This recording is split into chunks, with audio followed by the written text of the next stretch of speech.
Hi everybody, it's me Jill and welcome to Jill Informed. And there's Mr. Informed. This recap of Celebrity Big Brother is being brought to you by Sunny Isles Beach, Florida. I had the opportunity to come here and I'm feeling so lucky because back home where I live it's about 30 degrees and here in Florida it is not. It's a lot warmer and fun. This is going to be a recap of episodes 7, 8, 9, and 10. So let's get started with Celebrity Big Brother. All right, I hate when I have to start a video explaining my hair to everybody, but just know that in an effort to not check a bag and pack everything in one suitcase, I did not bring my trusty blow dryer from home, and this is what happens. It's blown out but fuzzy, and needless to say, I did not bring my Glam Squad. The other thing is that I did not bring my tripod, and so I am MacGyvering the crap out of this setup here, so I don't even know if everything's kind of wonky or what, but we are going to just push through. Okay, let's get right into it. Episode 7 picks up where we left off. Shannon and James are on the block and Shannon is losing it. Now, we saw evidence of this last episode, but it is escalating. And now people are like trying to talk her down from the ledge. And she's telling people she's done. She still has the veto. She's not even going to try for the veto. Someone reminds her she loves this game. And Shannon says, well, not after this. I won't even be able to watch it anymore. What? Because you got nominated? Seriously? I've said it before, but this is what I'm talking about with these celebrities. They're so fragile. Shannon, you love this game. You know nominating people is part of the game. That's how it works. But the second you get nominated, boo-hoo, I want to go home? Come on. She's such a good player. It's just really disappointing. I haven't mentioned this before, but we also keep getting all these little nuggets from Omarosa about the White House. Oh, she is a woman scorned. And she is just telling all, baby. But the thing is, because it's Omarosa, you really don't know what to believe. On the other hand, because it's Trump, you kind of believe all of it. But at one point, they're all sitting around and Brandy, God love her, out of the blue just says to Omarosa, did you sleep with him? And she goes, what? Who? She goes, Trump. And Omarosa goes, hell no.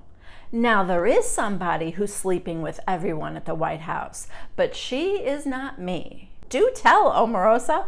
No, Omarosa's saving the really juicy stuff for the book. I promise you that. And Brandy said, a few girls prior to my season of Celebrity Apprentice have slept with him, but I didn't know who. And Omarosa said, you know who. And she said, no, I swear I don't. But because he likes you so much, I was just wondering. And Omarosa goes, no, that's disgusting. Yeah, it is. Then we get this little sweet scene with Meta, who, by the way, is playing like he is in another house altogether, or like on another planet. He hangs out with the cameras, he talks to the cameras, he tries to get them to like nod or shake their head. It's so cute. Also, he's befriended this stuffed owl that he takes with him everywhere. The only thing he's not doing is actually playing Big Brother. So before the veto, Omarosa is stirring up trouble, as she is wont to do, and she goes to James and she tells him, you know, you're really the target this week, which he's not. It's a lie. It's Shannon. But she tells him that, just put that little seed of doubt in his head and make him question everything and everybody. That's what she does. And it's not wrong because she is playing a game, but she gets caught because Brandy, again, brings it right up to her face. So, did you tell James he was the target this week? And Omarosa's like, no, I don't even talk to him. So Marissa goes to get James and Omarosa's trying to stop her. No, I mean, you know, like, you don't have to do that.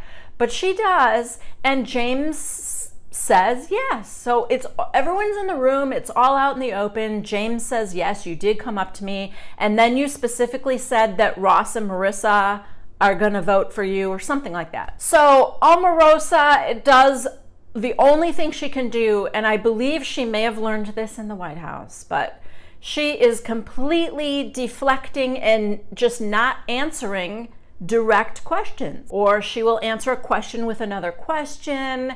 She's trying to push suspicion and blame on others, and she's trying really hard. She's not bad at it, by the way. It's just, I don't think anybody in there was dumb enough to buy it. Then all the celebrities get a message from home, which is very sweet, and everyone's emotional, but nobody more than Ariadna, who just loses it when she gets the message from her dad. And it's cute. I mean, it to me felt like a very genuine moment. I don't know what you guys think, but that seemed real to me. And everybody's comforting her, and it was sweet. It was very sad. But not as sad as the fact that the message from home for Brandi was Andy Cohen. That broke my heart. I love Andy Cohen, and the message was nice, and he was rooting for her and stuff, but she doesn't have a loved one, her parents, or it just, I don't know, it was sad. And I'm guessing that Eddie Cibrian wouldn't let her kids be on, because she does have 2 little boys, but it just felt a little icky to me. Okay, then we have the veto competition, and it is one of those where you have to go into a completely blackout room and feel your way around, and then crazy things happen, like goop comes at your face, or there's stringy, slimy things in your way, and they just have to make their way from room to room and get all the way through to the end and pull a light switch and turn the light on. Whoever does it in the fastest time wins. So this was a close call. James wins the power of veto, and in second place by a hair was Shannon, proving to the whole house why you two are on the block, because you are the best competitors. James, of course, takes himself off, and now everybody has to decide who they will put up in his place. They decide on Mark. Ross, who is also a student of the game, warns the others that Shannon is going to scorch the earth before she leaves. She's going to be throwing bombs here and there, creating doubt and mistrust among alliances and stuff like that. But this is Celebrity Big Brother, and these celebrities are quite delicate. And I don't think Shannon did anything to campaign against Mark or to scorch the earth. Also, at the beginning of this 2-hour episode, I knew Shannon was going home because she was the only one dressed for eviction. All the others had on their exercise gear for the next HOH competition. So, spoiler alert, I don't know why Big Brother does it like that. And sure enough, Shannon goes home by a vote of 5-1. Brandi voted to send Mark home. I can't figure that one out. This episode ends with the start of the HOH competition, which is an endurance one. They have to sit against this wall that keeps tilting at an angle forward, and they just have to hold on with their arms. So episode 8 begins right there. Meta, of course, is the first to drop. I don't know what he's doing there. I don't know if he's even trying. He's not much of a competitor, let's put it that way. Then Ross drops, then Mark.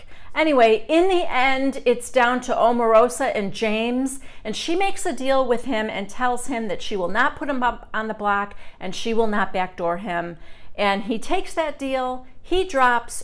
Omarosa wins head of household this week, and she needed it because everybody wants her out. Now, she's a smart woman, and her game plan is to split up the pairs. She's thinking Ross and Marissa need to be split up, and Brandi and Ariadna need to be split up. And she's right, that's exactly what she should do. Ross is her target because he put her up, and he's probably the best player there. That makes sense to me. So now she isn't sure who she wants to put up next to him. Everybody in that alliance of 4 is mad at Brandi because she is now admitting to everyone that she voted Mark out. And they're like, that was not the plan. Why did you do it? And she's like, I just didn't think it would be a big deal. Oh, Brandi. She thought because it's not going to change anything that she would give Shannon a sympathy vote, I guess. But girl, come on. She literally does not understand why the rest of them are mad at her. How do you not understand that when you get in there and you decide to make a last-minute decision to vote a different way, that's going against the people that are trusting you? Anyway, they're all kind of getting on her and they're getting mad at her, Ari and Marissa and Ross, and she ends up crying because her alliance is mad at her, and she goes in the other room, and they now realize they have to make up to her. They can't have her going rogue. They need the numbers, they need her vote. So they all tuck their tails between their legs and go after Brandi and tell her, we're not mad at you anymore. So Omarosa is going around trying to gather intel to figure out who she's going to nominate along with Ross. So she goes to Marissa and Ari and she's talking to her about how can we get this girls' alliance back together again? What can we do? And they're like, well, I don't know. And then both of them kind of told her they were mad at Brandi because Brandi was the vote for Mark. So Omarosa uses that information and decides to put Brandi up on the block next to Ross. Now, it seemed like with people angry with Brandi, they might vote Brandi out, and Ross is her real target. So I was questioning that one. Then we find out we have an America Votes, and America is voting on a special veto. We'll get to that later. Meanwhile, Omarosa is actually working on a 4-person alliance herself with Mark, James, and Meta. Not a bad idea. I mean, I don't know what Meta will do for you, but he could be a number, I suppose. She's trying everything she can, which I don't blame her for. Now we have episode 9. We see Ari and Marissa talking, and they're very confused about the fact that Omarosa put Brandi up because they said Omarosa was just talking to them about wanting all girls. So Marissa's very confused, but then Ari, who is really on top of things, she's the best surprise of this season to me. She understands strategy, she understands the gameplay and the psychology of it, and she's on top of things. So she tells Marissa, Omarosa has an alliance with James and Mark. And Marissa's like, oh yeah, you're right. I bet you're right. Which she does, and also Meta. But maybe Meta doesn't matter to anybody. I don't know. He's like the owl in the house. So Marissa goes to Ross and Brandi about Ari's idea. So Brandi, of course, says it right out in the open to James, who already hates her. They hate each other. It's under the guise of this little game. They play this game where they're pretending they're answering a question from a fan at home or something like that. So Brandi says, yes, so-and-so would like to know, James, are you in an alliance with Omarosa and Mark? So James tries to kind of joke his way out of it without really answering, but oh, that didn't make things any better between him and Brandi, let me tell you that. He can't stand her. And with her on the block, he knows the plan is to get Ross out, but he would really like to vote out Brandi. So James is already uneasy about the fact that he aligned himself with the devil, Omarosa. So he would like to have a final 4 with Marissa, Ross, and Mark. Mark's on board with that, and I think Ross might be on board with that as well. But he's talking to Marissa, and she's just not sure because, not that she minds voting Brandi out, but she feels bad about leaving Ariadna out on her own. So she doesn't give James an answer yet, which makes James feel very insecure. Then we find out what those special vetoes were. There was a diamond veto, which gives the person who wins not only the power to use the veto, but to also name the replacement nominee. The second one was a VIP veto, which allows the winner to use the veto twice. And the third one was the spotlight veto, which forces the winner of the veto to use the veto whether he or she wants to or not. To me, the diamond one was clearly the most valuable one. Not only do you get to take someone off the block, but you name the replacement. But America chose the VIP, where they get to use the veto twice, which to me was the second best. The last one would have been horrible, to just make you use it whether you wanted to or not. We have the veto competition, and in this one you have to put together these big blocks that are like a puzzle that make one big picture. And wow, the CBS camera, either they screwed up or they were throwing us off. This was a live episode, so maybe this was an accident, but the camera is on Omarosa as you see her put that final piece correctly into place, and she runs and hits her button. I thought she won until you hear Julie say, "Ross, you're the winner." But the camera wasn't even on Ross. Anyway, Ross wins the veto, which I'm so happy about because I think I want Ross to win. He's probably the best player left in the house, and I mean, other than Omarosa, but I could never want her to win. I just can't. I can admire her gameplay, but I don't admire anything else about her. So it is the VIP veto. So he gets to use it twice. So here's what happens, because I didn't know if he had to use it right away or not, but he gets to use it once, wait until the head of household names her replacement, and then he can choose to use it again. So, of course, the first time he uses it on himself. Omarosa, who I'm thinking is going to put Marissa up, puts Meta up because Meta wants to go home. Although, to be fair, he's wanted to go home since day one. But I just, oh my God. If I were Omarosa, I would have been so mad. I don't even know if I would have done it. She needed to win that head of household when she did, because the whole house was against her and going to vote her out. This was a big week for her. She had a good game plan, break up the pairs, and this whole week for her is going to be a waste. Did you really do all that work, Omarosa, just to get Meta out? I couldn't believe it. So Meta goes up on the block, and then Ross has the chance to use it again, and he's like, no, I'm not going to use it again. I mean, what would be the point? Because Meta wants to go home. And sure enough, everybody votes for Meta, and he goes home, and this is the second week in the Celebrity Big Brother house that a big move has been thwarted by some celebrity begging to go home. Quick side note, I was asking my daughter, why do you think all the celebrities are wearing gear for the World Wildlife Federation? You know, they all have that panda on their clothes and their hats and stuff. And she laughed and said, that's not the World Wildlife Federation. That is Meta's brand. I had no idea. Because like Meta had a sweatshirt and sweatpants that had the logo on there, and everybody's wearing those hats with the logo on it. Can you say copyright infringement? I don't know, it's awfully close. So when Meta is out there talking to Julie Chen, she's like, why did you want to go home? You made it 20 days in the house. You only had 6 more days to go. And he's like, I just missed my family. Never mind that you're screwing up people's games in the house who actually really want to be there and win. Then the funny part to me is that Meta was trying to make himself out to be some sort of mastermind in the house. What? If he was some sort of undercover puppet master, it was deeply, deeply undercover. I saw no evidence whatsoever that Meta even understood the game, let alone was running it. Super sweet guy, but no, this was not the game for Meta World Peace.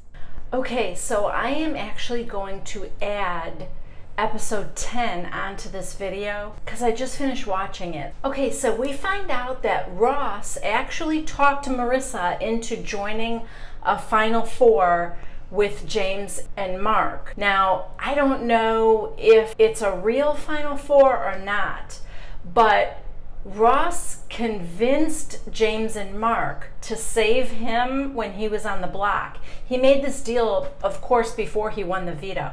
But in order to do that, they needed to have Marissa on board, so she kind of went along with it, but her heart is still with the girls, Brandy and Ari. Ross tells James he can come up with their name, the name for their Final Four.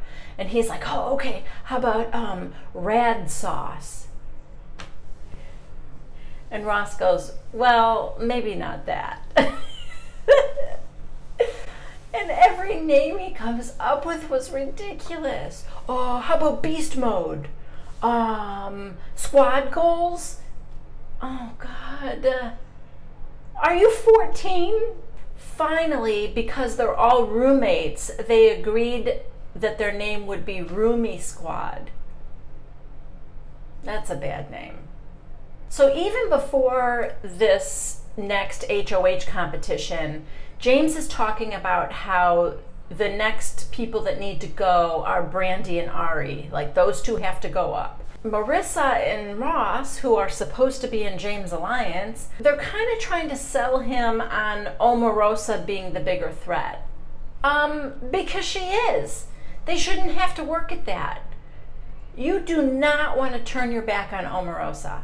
I wouldn't leave her in the house too long thinking that she's benign. When Ross and Marissa are talking to the girls, Ari is the one who says, you know, James has to be next. And she's right. If you were to ask me who are the two biggest threats in this house right now, I would say James and Omarosa. Although, I mean, Ross is probably the biggest threat of all. Except I want him to win, so. Ross's social game is as strong as James' physical game. So James could win all the challenges he wants. That may save him along the way. But without that social game, I don't know how he's going to get the votes at the end to actually win this thing. You have to be a pretty good balance of both. And that's not easy to do. So right now we have Ross and Marissa, who are kind of floating between two Final Fours, which is a good place to be in because you don't know who's going to win that HOH. Also, Omarosa is up to her same old tricks. She's doing the exact same thing to Marissa that she did to James. She's telling Marissa that Mark and James really wanted her out. So, you know, just be careful. Okay. Marissa, I mean, it did kind of make her feel creepy, but she knows Omarosa's a liar. They all do. So I don't know how much power she actually has in the house. She is slightly effective at getting people to feel a little nervous, but it's not enough.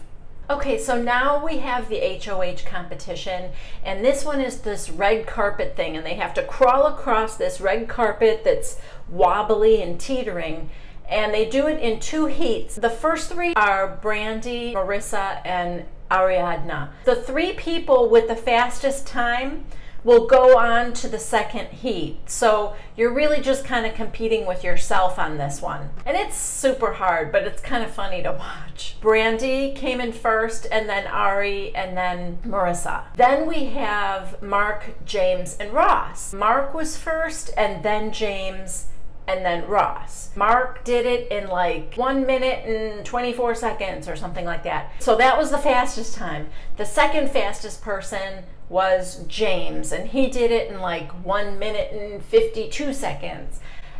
I don't know these times exactly, but the third one was Brandi at 6 minutes and 45 seconds or something like that. So now those 3 go. This time, James, I wonder how fast James did it, because he got across, I feel like, in the first try. And then he just stood there and didn't hit the buzzer. So he was standing there just kind of keeping an eye on Brandi, because of course if Brandi got close, James would just hit his buzzer. But he's cheering on and cheering him on. And it seemed like it took a long time, but finally Mark does get across before Brandi, and he lets him hit the buzzer. Clearly, James wanted Mark to win this one so that James would be eligible to play in the next one, which is a more important HOH because we're getting down to the wire now. Of course, he's acting like, oh yeah, you're such a good friend, and I wanted him to have a letter from home and all this stuff like that, but it was kind of ridiculous. So now that Mark is the head of household, it is not looking so good for the girls. Marissa and Ross are okay because Mark thinks he's in an alliance with them, and maybe he is, I don't know. But neither Ross nor Marissa really want Ariadna or Brandi to go home. So both of them are kind of working at Mark before he makes his nominations, getting him to understand what a threat Omarosa is. But Mark thinks he needs to break up that pair of Brandi and Ariadna. And that's true. Pairs are powerful in the house, but I mean, not that pair. if we're being honest. That's probably the weakest pair in the house. So people are sitting around and Brandi pulls a Brandi and calls Mark out on that HOH competition. And she wants to know if it was planned ahead of time for James to throw it to Mark. And Mark's like, what are you getting at? What do you want to know? And she's like, it just seemed so planned. And she just can't help herself from like getting under people's skins and irritating for no reason. I don't know what she thought she was going to get out of this. So what? Who cares if it was planned or not planned? And I believe Mark, who says it wasn't any plan he knew about. In either scenario, it wasn't going to look good for you, Brandi. I don't know why she keeps like poking the bear. So we have the nomination ceremony and Mark chooses to nominate Brandi, surprise, surprise, and Ariadna. He gives this big speech about Brandi, that you're a competitor and this and that, and I mean, it was just a bunch of BS. Then he says, and Ariadna, because you have aligned yourself with her, it's almost like guilt by association. So you have to go up too. It's clear to me that his target is Brandi. And I think that James's target is Brandi too. But how stupid is that? Brandi gets under your skin, guys. I get it. But she's not going to win this. She's the person you want to go final two with. Nobody's gonna pick her. Now, Ari, maybe, because she's proving herself to be a smart game player. Everybody should have Brandi in their final four, and like I said, in their final two. She's the one beatable player left in this house. Getting her out now is a wasted week, but that's just my opinion. Who do you think Mark should have nominated this week? Let me know in the comments down below. The next episode is on Friday night, and then the big 2-hour finale is Sunday. Okay guys, so that's where this episode ends. Thank you so much for joining me. If you haven't yet, please subscribe to Jill Informed. Please give me a thumbs up if you liked this video, and don't forget to leave a comment down below. I love to hear from you guys. I will see you on the next recap of Celebrity Big Brother. Bye-bye.